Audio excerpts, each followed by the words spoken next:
What I'll do is, you haven't started yet, have you? Not yet. Ready? Yep. This is an interview with James H. Roden, Jr., Hampton Inn, Commack, New York, February 27th, 2003, approximately 10:30 a.m. Interviewers are Michael Russert and Wayne Clark. Could you give us your full name, date of birth, and place of birth, please? Yes, my name is James H. Roden, Jr. I was born February 15th, 1921 in Brooklyn, New York. What was your education prior to entering military service? Prior to that, I graduated from New Utrecht High School in Brooklyn. After the service, I attended Brooklyn College for a short period of time. Okay. Could you tell me where you were and what was your reaction to the news about Pearl Harbor? Naturally, I can't place exactly where I was at the particular time, but like everybody else, I was very upset at such a thing happening, never realizing that such a thing could happen. I have a very close friend in George Sillett, who is now in Florida, who served on one of the ships, one of the destroyers, joined the Navy prior to the war, and was in Pearl Harbor when the sinkings began, and was fortunate enough in their destroyer to get out of the area. But he went through the whole service, having served on that same ship. So it's a very interesting story in itself. Did you enlist or were you drafted? I enlisted. When did you enlist? I enlisted in June of 1942. Okay. Why did you pick the Army? I was working in Bethlehem Steel Yards, a shipbuilding, and my father was an outside machinist there. I was approached, while I was working there, I was approached by a seaman who wanted me to serve on a tanker, an oil tanker, in which, as I say, the thought was, I don't know, I wasn't too happy about serving on a tanker. The outcome of the thing was, I says, I'm going to join the Army with a very close friend of mine, Charles Struben. Now, we joined in New York with the thought that we were going to get into the horse cavalry at Fort Riley. Neither one of us had any knowledge, except it sounded interesting. Unfortunately, Charlie Struben, being his name, went to Fort Riley, and I was a little older, about a year I would say, and instead went down to Fort Dix to await where I was going to be sent. And of course, knowing what it was at that time, you went into Fort Dix and you stayed in dormitories, and every morning the object was to go down to look at a list on the board to find out where you were going to be sent. During the time you were there, you did A and E. Do you know what A and E is? No. A and E was asses and elbows, picking up cigarette butts, because cigarettes were very much the common thing. Another thing, too, you had to tie a handkerchief on the end of your bed where they would wake you up at 4:30, 5 o'clock for KP duty. Fortunately, I missed that. But then I kept all these people that I got to know there were moving out. And I'm saying, when am I going to go? And finally I went down and I saw my name on the list in Fort Dix and says, I'm on my way. I went down, got in a truck, and drove 2 miles to another portion of the base where my outfit was organized, the V Corps headquarters, and that was my destination. It's the only time I spent in the United States preparing to go abroad. I was down there and I had the choices of being, at that time I was a dispatcher. I thought that would be good, but they decided to be a driver. Now, during my period down there, what had happened was I worked in the kitchen with the baker. Just called, like KP service, I worked with the baker, and the baker was very impressed with me, and he says, I'd like to have you as my full-time assistant. Approximately a month after that, and this was a regular Army personnel, by the way, the baker, and he went AWOL without leave. The young fella that took the job later stayed in the whole service at all the time, and I saw him raise in rank to first lieutenant. And myself, although I was very happy, and I want to bring that point out, I enjoyed my time in the service because as a chauffeur, I drove ranking officers, colonels, and even as I say to the point, I went to Buchenwald, drove a 3-star general to Buchenwald in what was an old Packard. The only unfortunate thing, the old Packard didn't have any shock absorbers, and I think both myself and the 3-star Prince General were pretty well seasick by the time we arrived. But basically, as I say, when and going overseas, I went aboard, we went on the Queen Elizabeth. Now on the Queen Elizabeth, it's, I don't know how many, thousands and thousands of men packed into on the Queen Elizabeth. Now they had a PX, a post exchange on the ship. Now the only way you could get to the post exchange to get your essentials, cigarettes, candy, was to get on a line that wound around the ship. So you'd move up, and what would be, you'd be in there 3 or 4 hours, and you'd get to the line, and they closed the PX. But it was very interesting in the Queen Elizabeth. We also got involved. We got to meet one of the engineers who, upon leaving, gave me a canned ham. Now that was it's something different. And if you can imagine all these men eating on the Queen Elizabeth, and one thing that always struck me, to watch these fellows working in the kitchen sweating while preparing their food. I thought sanitary conditions, forget about it. Well, the outcome was we landed in Excuse me a second, did you go across in a convoy or alone? We went actually a convoy, because the Queen Elizabeth, being as fast as it was, didn't go in an accurate, what you'd say, the conventional convoys, which would have been much slower with a lot of, but because of the speed, we did have some, I guess, destroyers and so forth. Because of the speed of the ship, they figured that it could avoid submarines. That is my guess on the point of it. When we got over to England, we landed in probably, as I say, on the western, in an area, and we were transferred to what was like a ferry service that ran from this bay, wherever it was, to North Ireland, to Belfast. So we dislodged at Belfast, where I stayed a short period of time, and then went to a little town 50, 60 miles from there called Lurgan, which was like stepping back 150 years back in time. That was sort of the community. We had a small place, actually, that we stayed, and out of the immediate area. Some of the humorous things was there were a lot of officers that were 90-day wonders. One of them must have been, because when he drove into town, if there was any GIs there, they had to salute the car. And if you didn't salute the car, he would stop the car and reprimand you. So I'm sure he was not regular Army.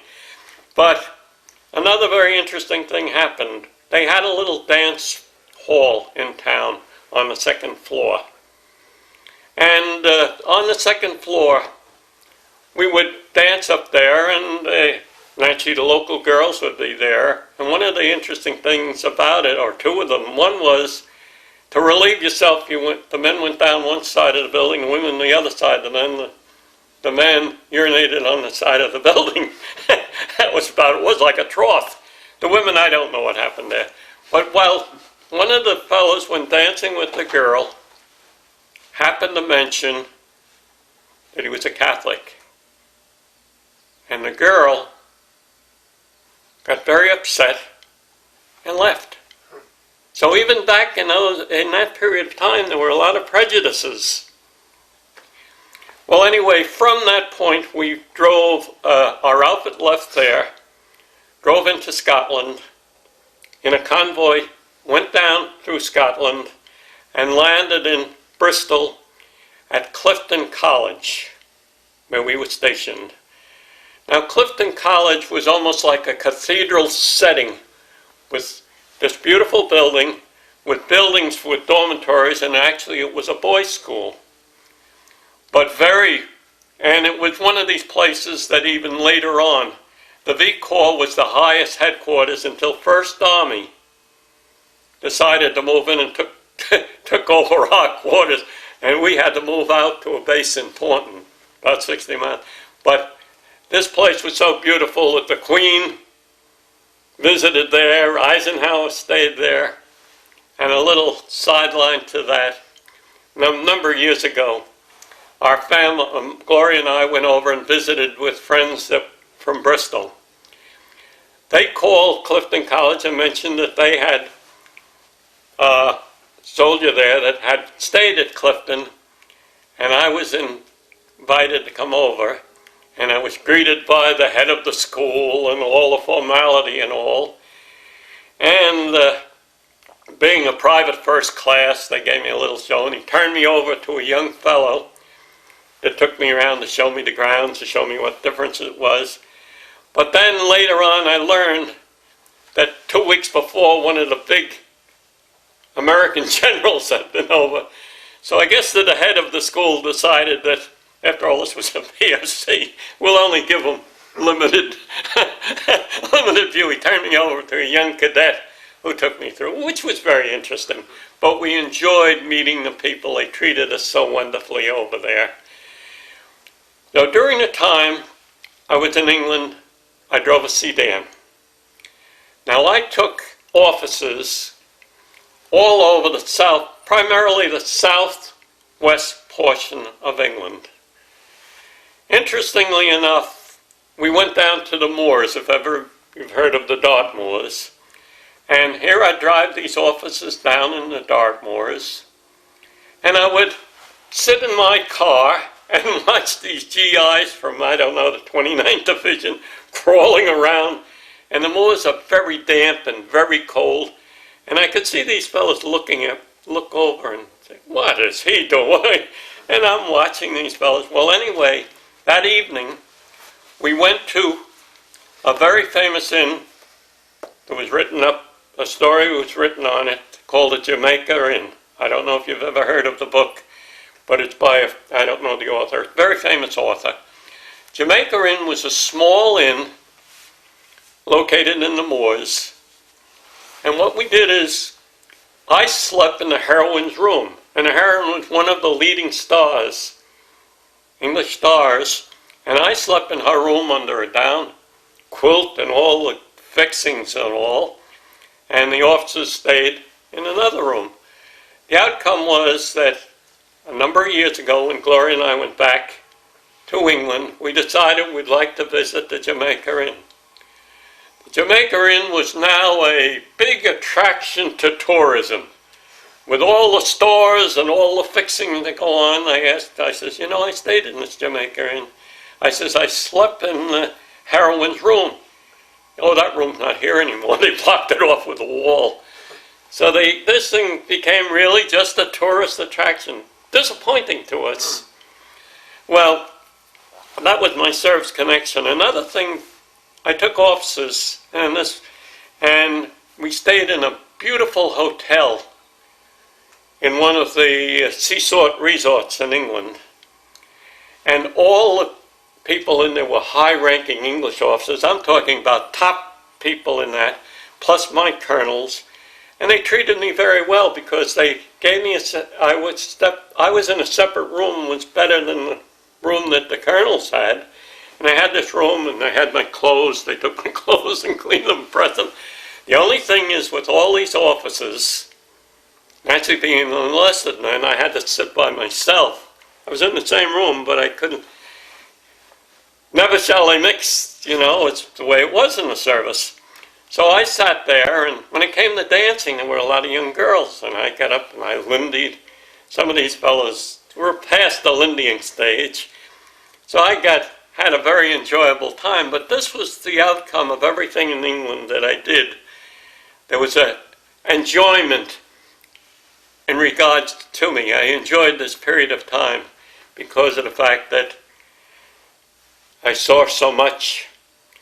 Then it came, we were in this Taunton, which was an English camp, which we had been transferred to, preparing for going over to for the invasion.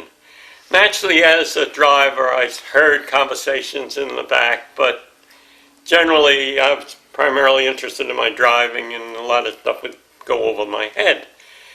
Well, one day I was picked to drive this colonel into London, the Grosvenor, I think that's the way it's pronounced, Park. Now this park is a flat park that had roadways going through it about 10 feet wide, and in the park itself it had above the ground pools. Now in these pools were for incendiary bombings. That's the water they used to put out these fires.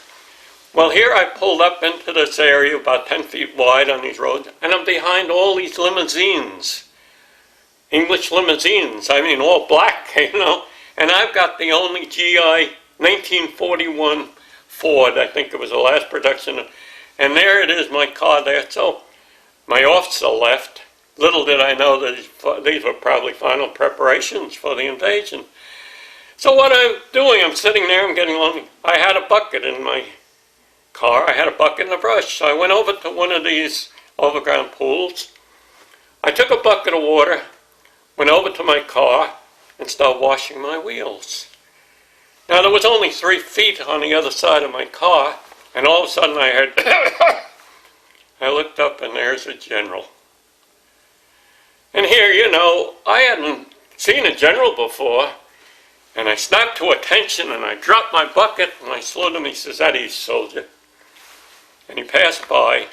About 10 minutes later, his aide came down, which was usually a major or that rank. He says, "The general was very impressed with what you were doing there. First echelon maintenance, which they called it." He says, he was very, very much impressed. He says, "What's your name?" He took my name. He took my outfit I was in and so forth.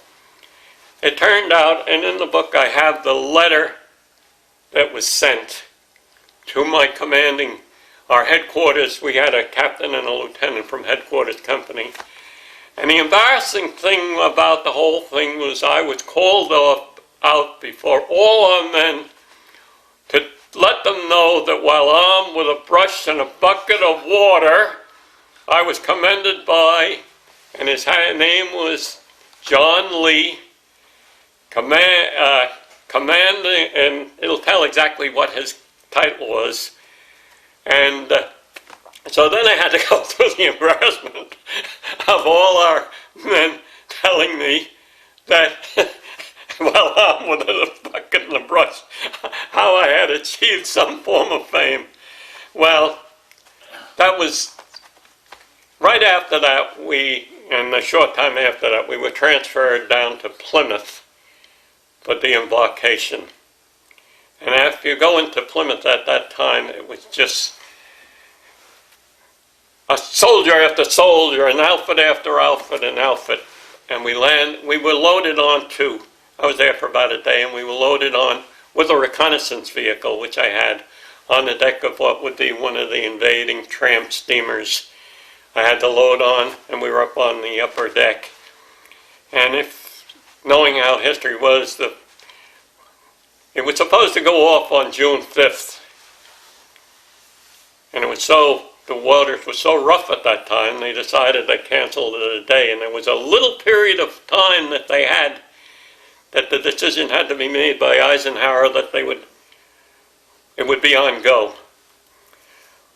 Well, we went off, and in the early morning of the hours, we were out about 4 or 5 miles off the shore, and you could almost walk from boat to boat. Now at Cherbourg, which was a peninsula off the coast of France, they were bombing, and the amazing thing about it was they were shooting guns, and the water spouts were 100 feet high. They didn't hit a boat.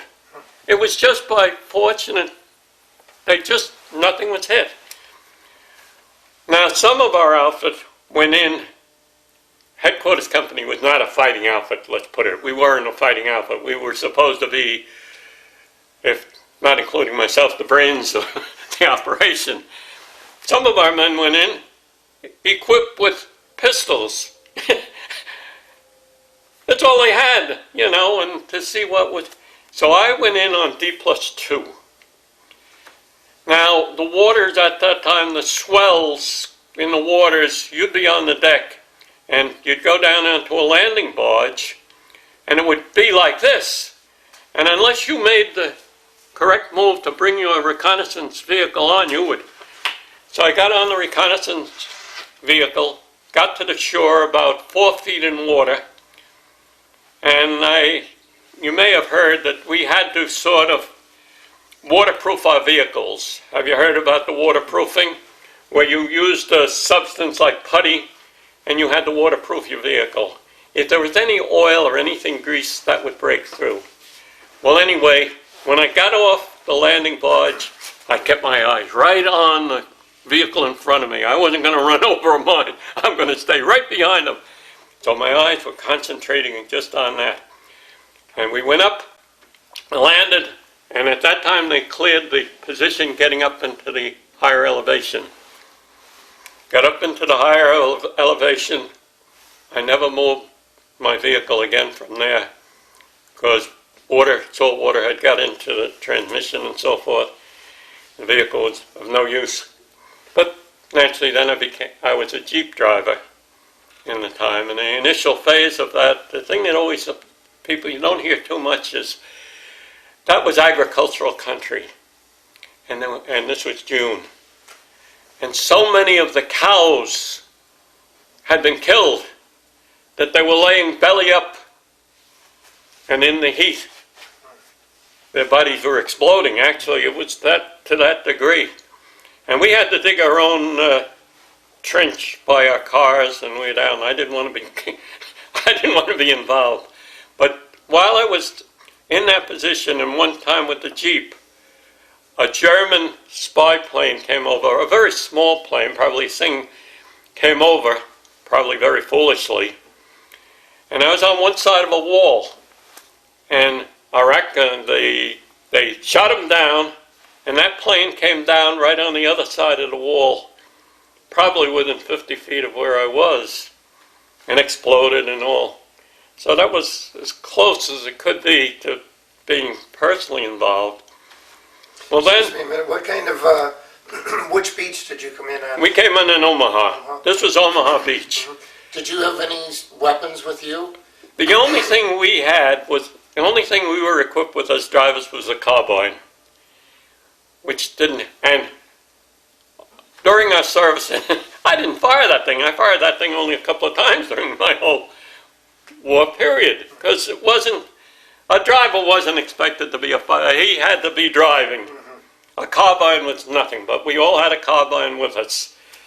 So anyway, up on the beach, I don't know, right after D-Day, we had a very bad storm that did a lot of damage to all the landing barges in the area there. And I'm up on the beach. It's night, no lights. The only thing you have on your car is the little cat lights, reflectors like. And I'm by my car, and all of a sudden the siren goes off for a gas attack. Now the gas mask at that time was a two-piece unit where you screwed the unit onto your face mask. When I heard this gas attack, I put the gas mask, reached for my canister. It's pitch black. and it slips out of my hand. I'm groping, holding my breath, groping around. Finally says, I'm dead. I can't find it. And then I finally had to take a breath. The outcome was, it was a false alarm. Something to do with shells that they were firing at the beach created a phosphorus or an odor that was considered to be gas. But that was one of them. So finally the next morning I found. So this was how things went with me during the service. Now everything during the service was a follow-up, very close follow-up to the fighting troops. We were always like 2-3 days behind them. Now the Fallet Gap, did anybody remember the Fallet Gap? The Fallet Gap, there was this line of German troops going through, and because of the hedgerows, which were like 12 feet wide, the tanks, when they reached the end, there was like a left angle or right angle turn. They couldn't maneuver the turn. They didn't have enough power at that point with the cars behind them to try to barge through. So the whole list of hundreds of vehicles were stalled there. Well, the English and the Canadians and the Americans, it was like a shooting gallery. And I went down and just saw the results of what had happened, and men trying to get out of their tanks, and men crawling under their vehicles. It was realizing that there was no escape. There absolutely was no escape. So the Fallet Gap was one of the phases. We entered into Paris.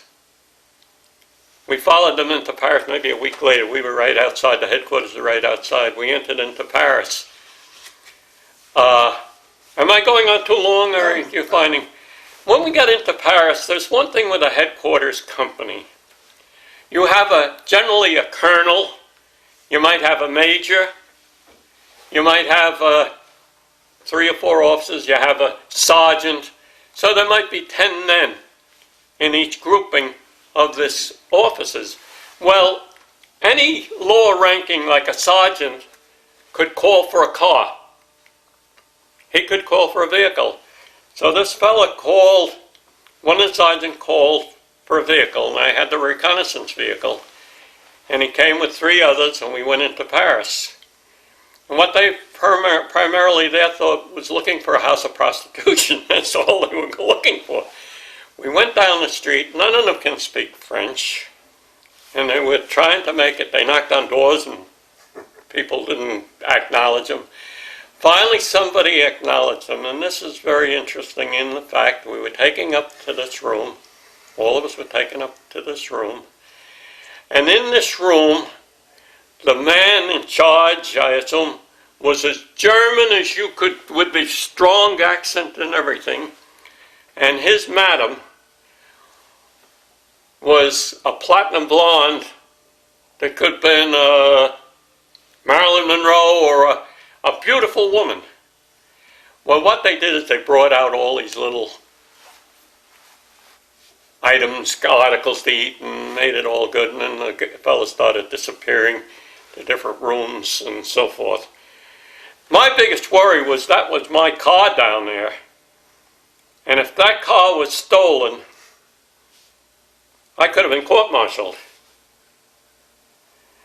So basically, I was happy to get out of it and get back to my car more than any other extracurricular activities that may have gone on.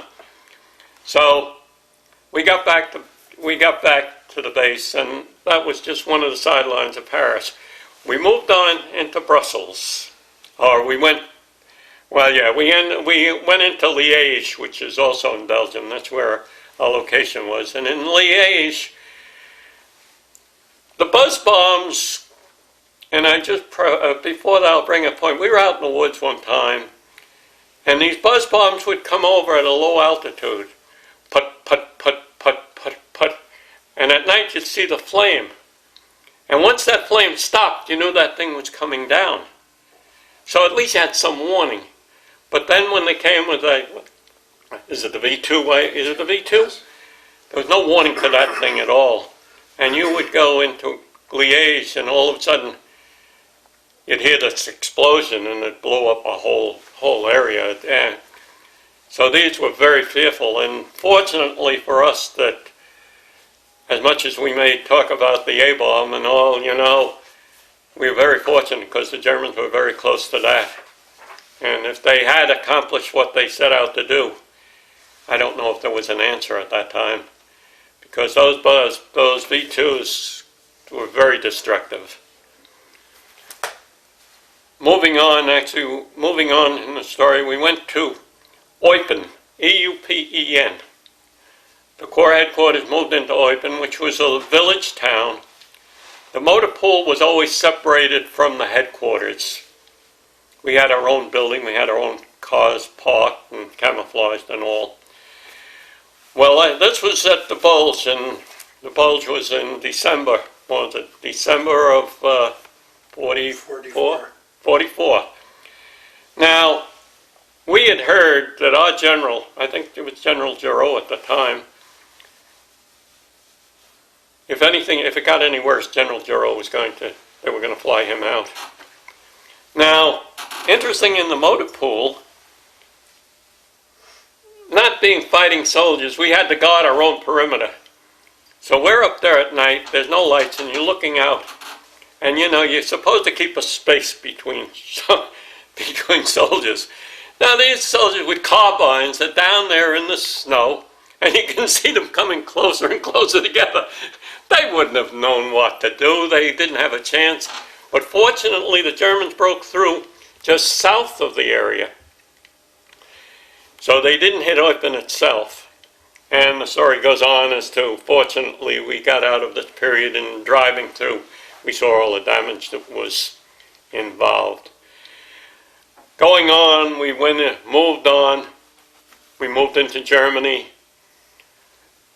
And one of the things that happened, and the move was going so fast with the infantry troops, and that they got ahead.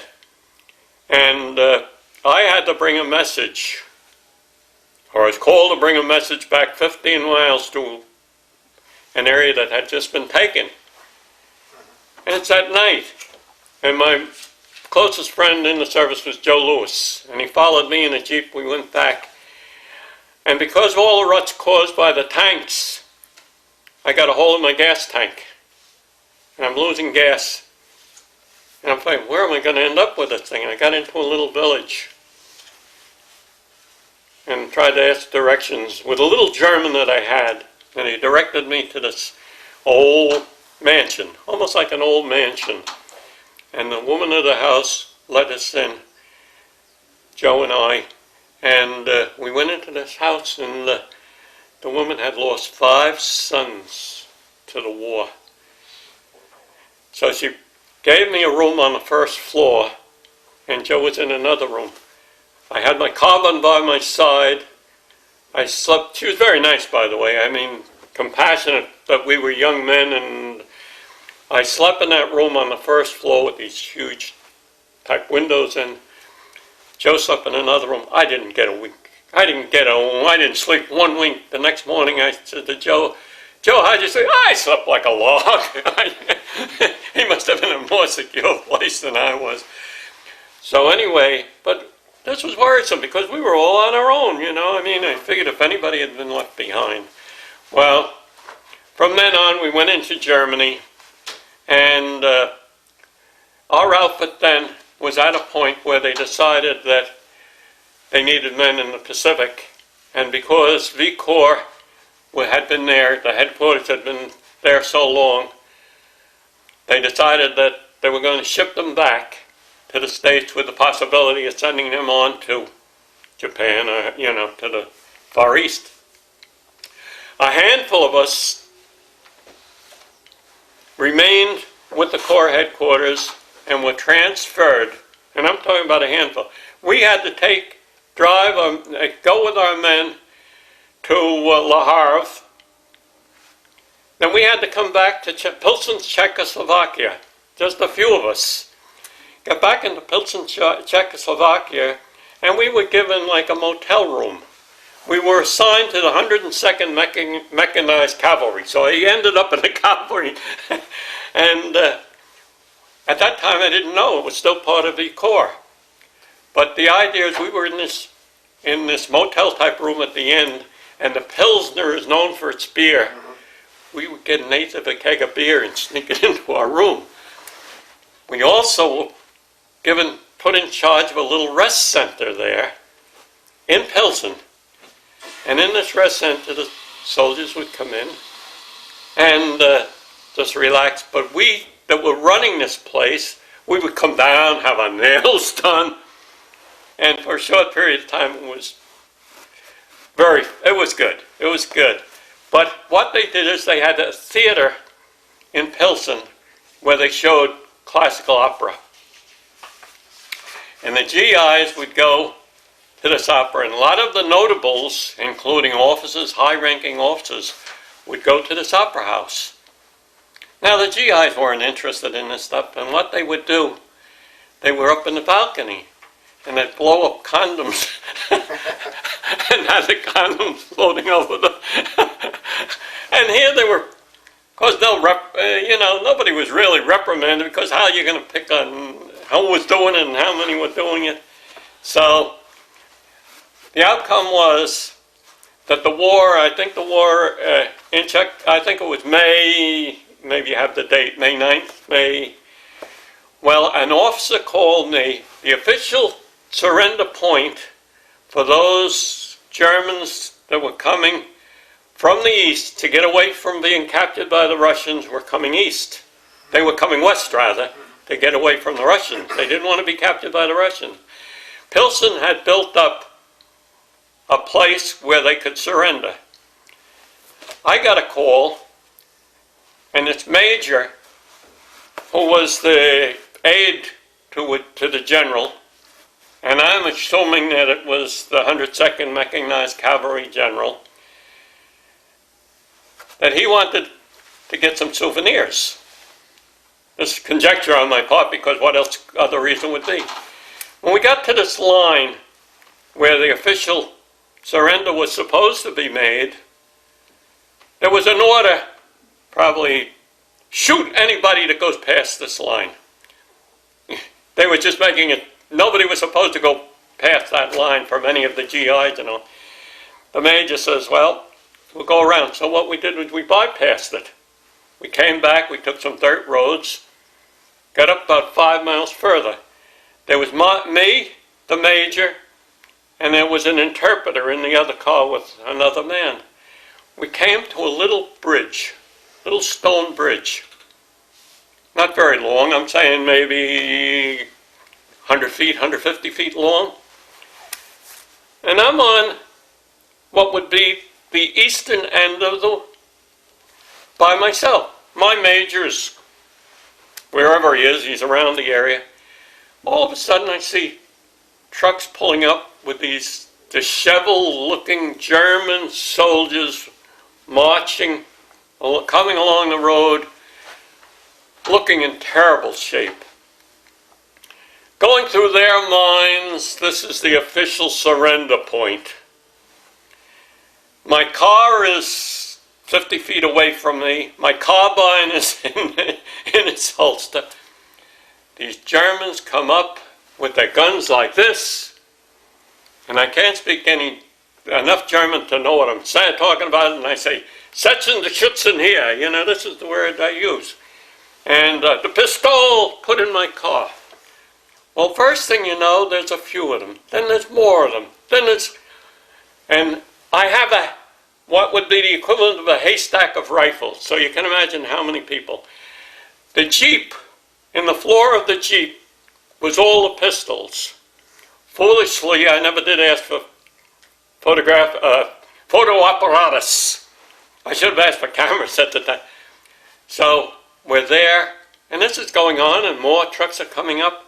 All of a sudden, from beyond, up at the official surrender point, a car comes down with a major in it, and he confronts my major. And the only thing is they both were of the same rank. So he says, "You better get your ass out of here, or you're going to be court-martialed because you are impeding the official surrender of this army." So in my little articles later that I wrote, how I captured the German army, this was what in my little things that I had written. Well, anyway, we got back, and I took a Luger pistol, a 25 caliber pistol that was there, and all the rest went to whoever, because I never saw this officer again. I mean, there was no reason to see him.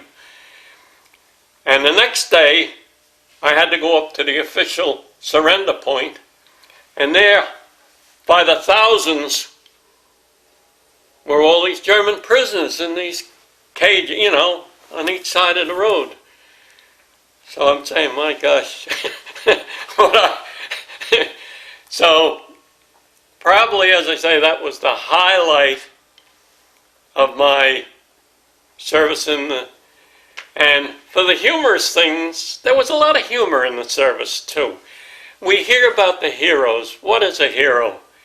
By the luck of the draw, my buddy in the Horse Cavalry was over here for 2 years, landed on the second invasion into France, and was killed within a week. When I found out, I wrote to his organization and got a letter back from their priest or pastor. He couldn't give any more information except Charlie Drubin had been killed. Now, the luck of the draw. Now, myself, the luck of the draw, when I was in Eupen, we had a rest center where GIs would come back from the front, spend time in this little motel. They could have beer and cigarettes and be fed well. And the only thing, they had to leave their rifles behind.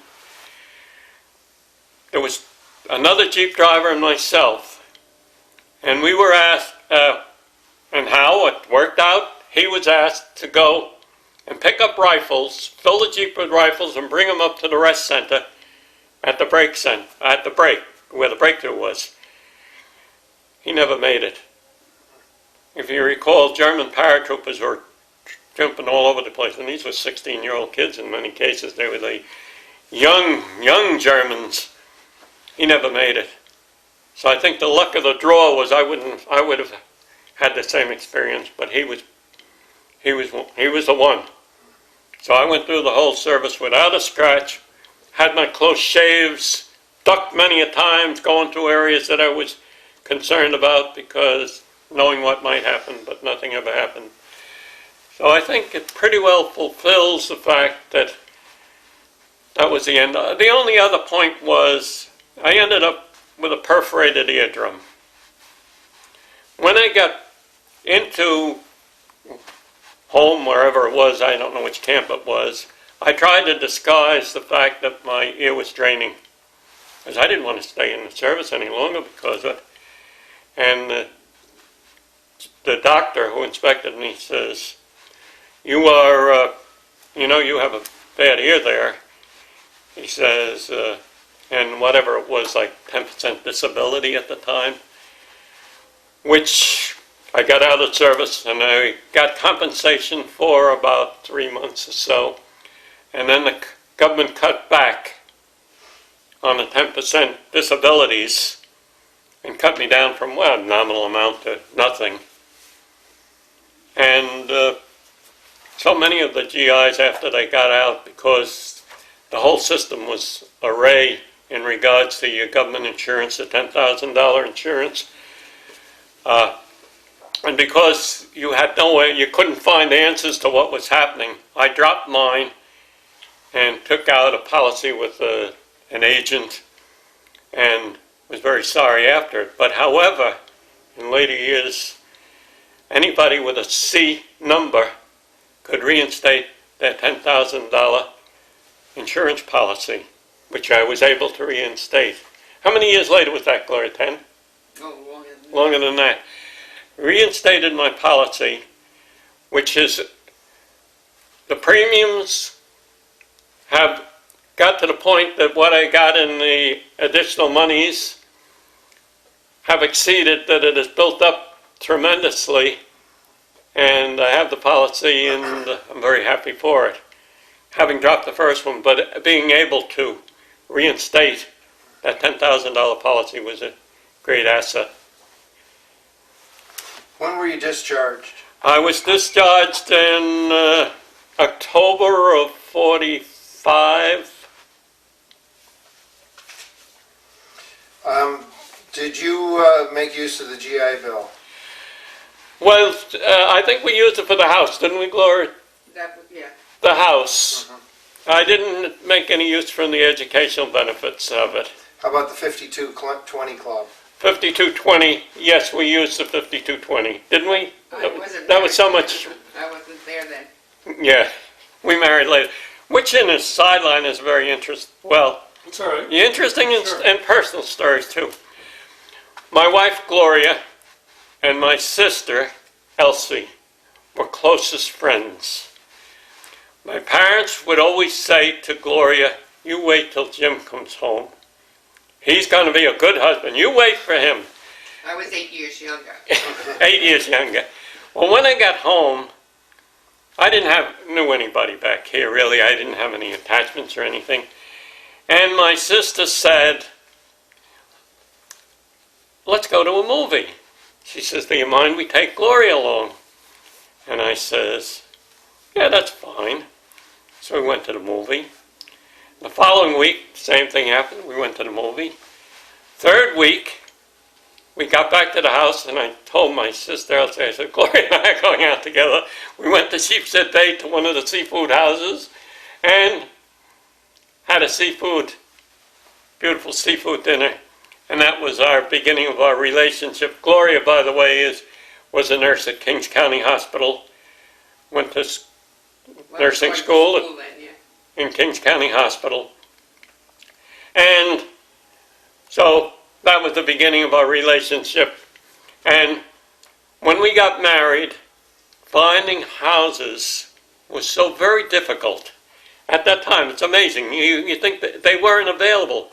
We went to see an apartment. This fellow wanted at the time, I think, and we're talking in terms of a different dollar value, I think he wanted $90. He had a bed, like a steel bed in the room, and he had a hot plate. He says, and I don't think the people would mind you using their refrigerator. This was, it was horrible. $50, you only made $40 or $50 You know. a week. So the outcome was, I said, what are we going to do? So I put a little ad in the Long Island Daily Press. And I write a lot of poetry, by the way. You know, I'm talking about, I also write a lot of poetry.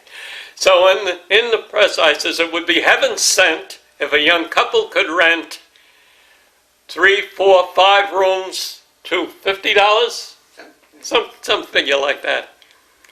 And I got a response from a young policeman who had a house in South Ozone Park.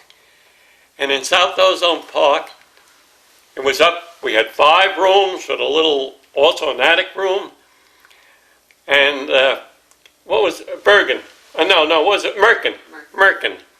Merkin was in the police department.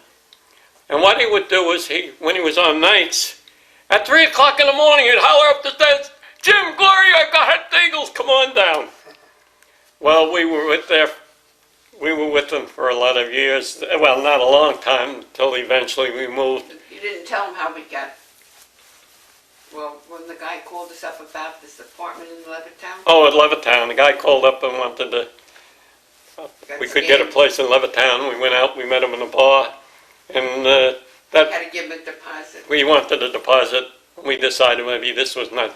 No, we gave him money. Oh, yeah. We gave him money to get a place. This was before we got the apartment. He said, well, give us the deposit. He showed us a map. This is where the house is, Mm-hmm. This was in Queens, and this was out at Levittown, which was at the end of the world at the time. Never heard from him. Mm-hmm. However, That was unfortunate scamming, veterans as they came here. Yeah. so I think on the personal basis, actually, we had 4 children, 2 boys, 2 girls. We have 9 grandchildren, and they're all doing very well. We have a very close-knit family. In fact, we try to get together as a group as a group. My daughter lives in Kansas City, my son lives up near Boston. But we tried to make it a point. Going up to Boston is no problem. Getting to see my daughter in Kansas City, we see them twice a year. But sometime during the summer, we get together with the whole family. And we took the whole family on a cruise on the Red Boat at the time. We decided rather than celebrating our 50th, 50th, we decided rather than hiring a hall, and we'd take the whole family, including my daughter from Kansas City, who was pregnant at the time. And we decided to go on the Red Boat and do the Red Boat thing, and we ended up in Disneyland. And the little children, even to this day, when they were just tiny, they always remember the Red Boat because it was such a great occasion.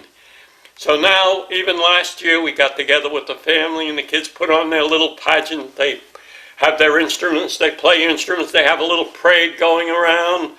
And so all in all, the family is close, and we keep in contact with each other, and all has turned out well. You never mentioned your experience at Buchenwald.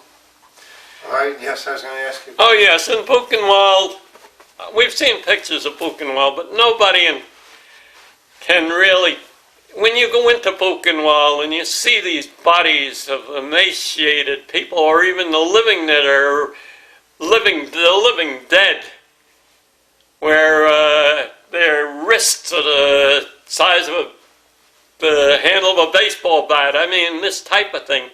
And then to see the quarters in which they lived in, that was maybe that high and that wide. And they lived on straw and in situations, and seeing bodies piled up, and then seeing the ovens in which they burn bodies. It's hard for anybody to realize that such a situation could exist.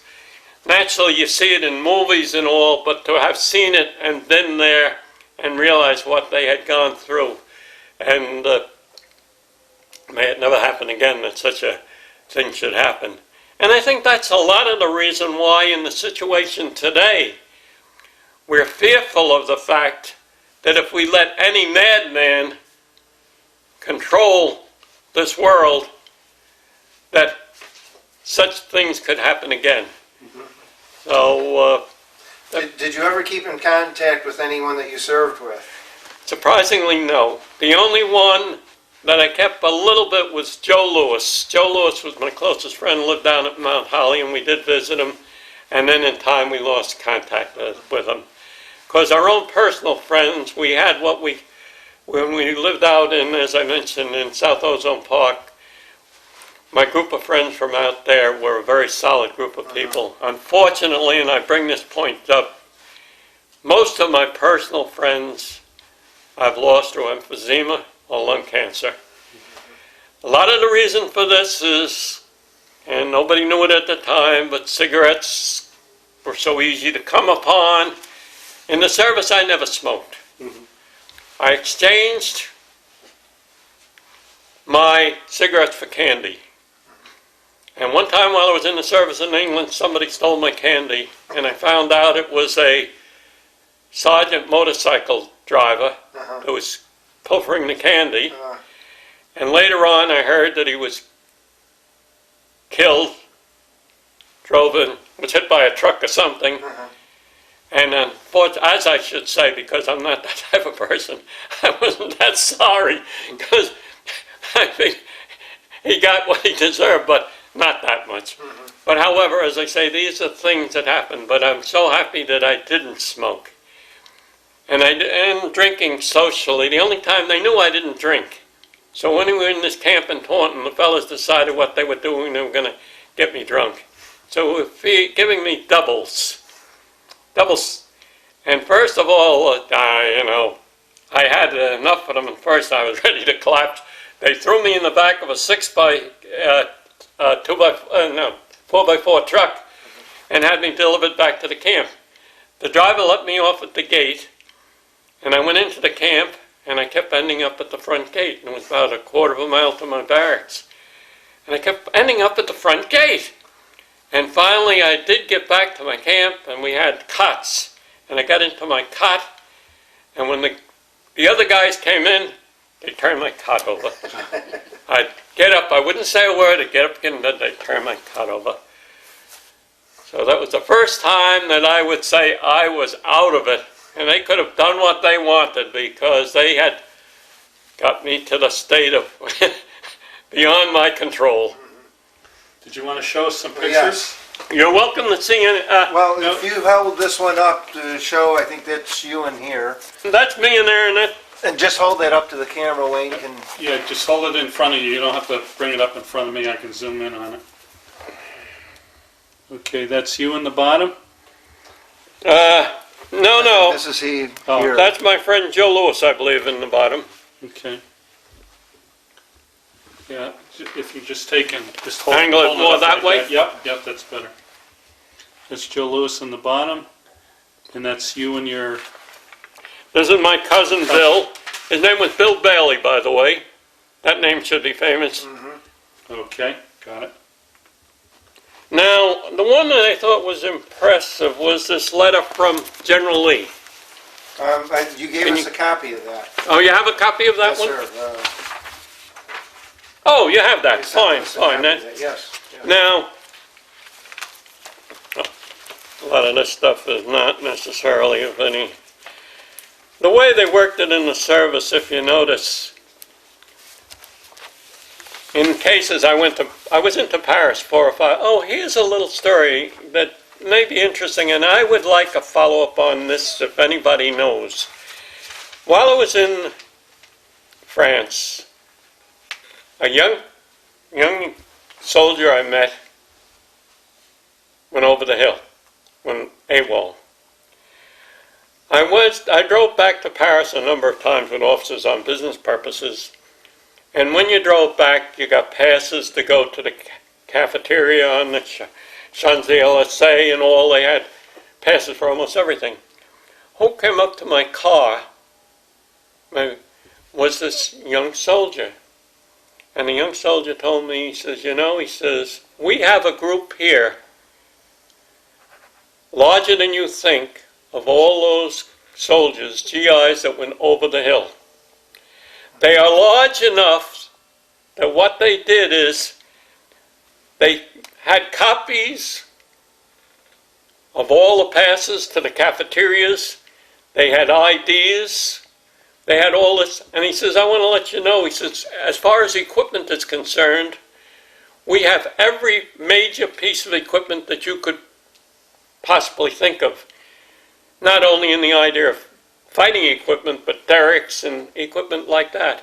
He says, I'll tell you what, he says, I will buy your car, you come along with us, and I will take the car from you and pay you whatever the number was, I think in terms of $600, $700, $800, and then you can become part of it. Now, I never have heard this authenticated, but I'm sure that a lot of these fellas, they become absorbed into the communities, Black market. married, and something that is worth investigating would be a great story if somebody would investigate and find out just how large this was, because he told me the documents that there was nothing that they couldn't forge. Mm-hmm. And I could understand where, he said they had offices and everything else. So, I mean, this is something I would like, I think it's worth somebody investigating this. It would make a great story, wouldn't it, to find out? Yes. Okay, we'll see if we can find something out. All right, well, thank you very much for your interview. I think Yes, thank you. Thank you.